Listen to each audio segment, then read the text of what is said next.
media. Hey, LeBron, how do you view tonight's performance and loss in the context last week and change, and how do you as a leader, what message do you send to your teammates? I mean, obviously it's a tough loss, obviously, in the sense of, we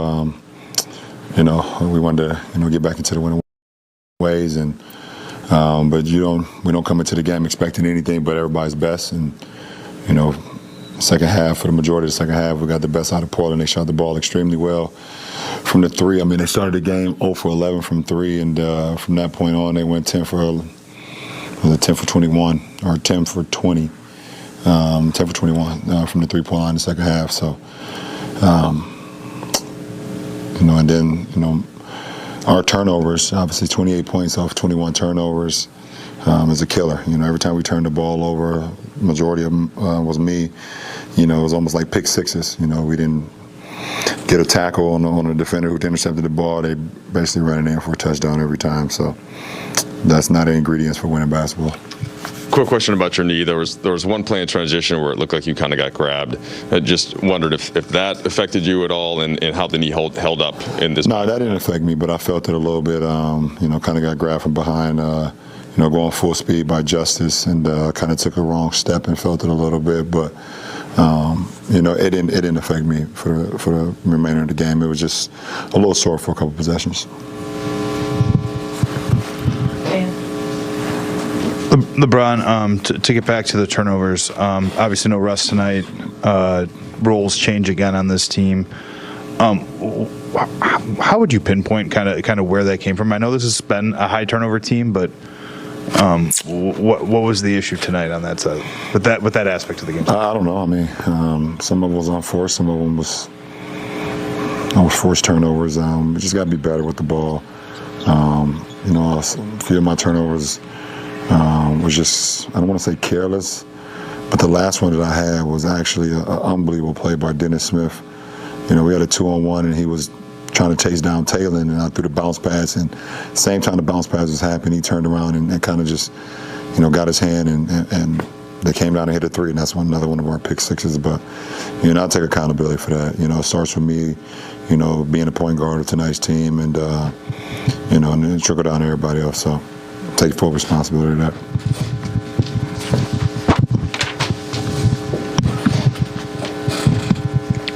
LeBron, I know you don't play fantasy basketball, and it's not your control here, but what do you view tomorrow's deadline in terms of significance for this team, even if it's not necessarily what type of change on the roster can have, just the mental block, if there is any, that it's weighing on this group? I mean, obviously, obviously it's something that's weighing on this group that we're trying to all, get through. Almost feels like it's, like fog. It's just fog in the air, and we're all trying to see what's on the other side of it. And, obviously I take today, take tomorrow like any other day, and if something changes, then I'll approach it. But I'm literally just, I'm tired as hell right now. I just want to get some wine and get into bed and wake up tomorrow and feel good about what tomorrow has in store. And we'll see what happens. We'll see what happens as far as the deadline. But other than that, I'm kind of just focused on what we can do to be better. To follow up on that, LeBron, when you talk about being tired, I mean, obviously the last stretch has been rough on your body. But are you just talking about? No, I'm sleepy, tired. I'm sleepy. That's what I'm talking about. But this fog they're talking about with the deadline coming up, just the mental fatigue of that. When do you feel like that really started coming on? And no, I mean listen, the mental fatigue is always a part of the season. I mean, it's a marathon, it's a long season that happens, and it's even more of a fatigue when you're losing ball games. I mean, so that's just that's the mental side of it. But just staying as sharp as possible. Keeping your mind, into how we can get better, how we can be more prepared, how we can have less breakdowns, both offensively and defensively. So that, as far as the mental side for me, that never changes. I never get to a point where I'm just like out of it. Or if I'm on the floor, I'm into it the whole time, unless I'm not playing or I'm not active. So I'm not worried about that. LeBron, you said a couple games ago after the Knicks game, you said you told Russ that he could text you later that night. I'm just wondering, have you connected with him over these last couple of days, kind of as everything's been going on? And, Yeah, I have. And then, like, where do you feel like he's? I have a feeling you're not going to divulge a whole lot of like dialogue, but like, could you contextualize kind of where he's at with everything's out there about him, and obviously the deadline coming up and. I mean, he wants to be better, and he wants to do what put us in a position where we can win ball games, and with him on the floor, he wants to. Make plays. He wants to, lead his team like he's capable of doing it, like he's done in his career. He wants to prove to people, prove to himself that, he knows he belongs on a championship ball club or someone that's inspiring to be a championship ball club. But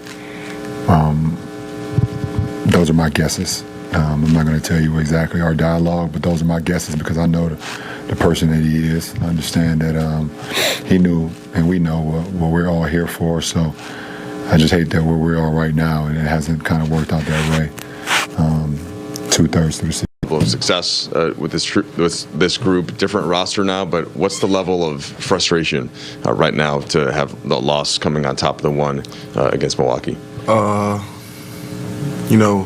Losing frustrates everybody, I feel like. So, just trying to get out of the losing column is just the most important thing for us. Just trying to stay together throughout all the, ups and downs, like you said. But I feel like, we just got to stay together and just kind of fight through it. You came in and had the spark off the bench. You tied your career high with 4 threes, but did you, team-wide, did you sense a certain lack of energy or effort? And is that something that how could you explain, I suppose, what that felt like to be in the court? Like I always say, I just try to come in and provide any type of energy that I can, no matter what it is. So just trying to pick up from any lack of urgency that we had, coming out from the start was anything I try to help with. So, Talon, even though it's been a relatively short time in the league for you, I think you've gotten a taste of the business side of it a few different ways. Went through a trade deadline last year, and you're kind of back in this position again. What has this been like? This whole season, really, people have talked about if the Lakers need to make a move, the guy who, has the contract, has the upside is you. What's that been like, and how do you feel about, what tomorrow might be like? I mean, do you expect to be here afternoon tomorrow? I just try to, I said it before, also try to take every day and, treat it the same. Never get too high, never get too low. I feel like that's something that, you got to do when you're at this level, just because of the fact that you never know what's going to happen. And there's a lot of things that's out of your control. So I just try to control what I control.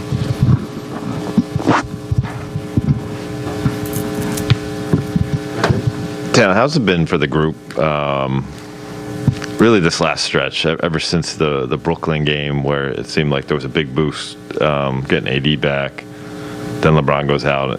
It's been a rough patch since then, at least from our perspective. What's it been like inside the locker room for the group the last 2 weeks or so? I feel like, of course, with not knowing who's going to be playing, who's out or things like that, it's always going to be kind of like, I feel like on edge because you never know what's going on, so you got to just be ready and prepare for anything. But as a group, we're all just trying to stay together. They preach togetherness, and that's just something that we just gotta, continue to try to, lock into. So.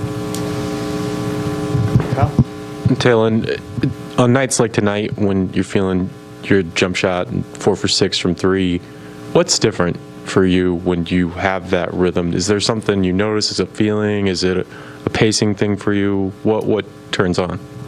I feel like I understand who I'm playing with, and I understand the role that I'm in almost now. Just trying to, like I said, provide energy and just do a lot of different things on the court that don't require having a ball in my hand. So just whenever those shots start falling, I feel like it's always going to be a good night for me. So just trying to stay consistent with that is the most important thing. Talon,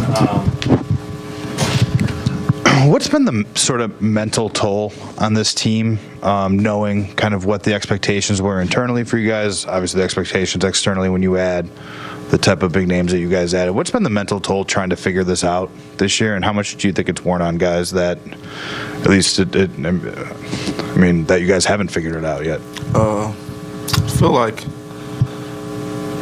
guys really not trying to, dwell on anything of the outside noise.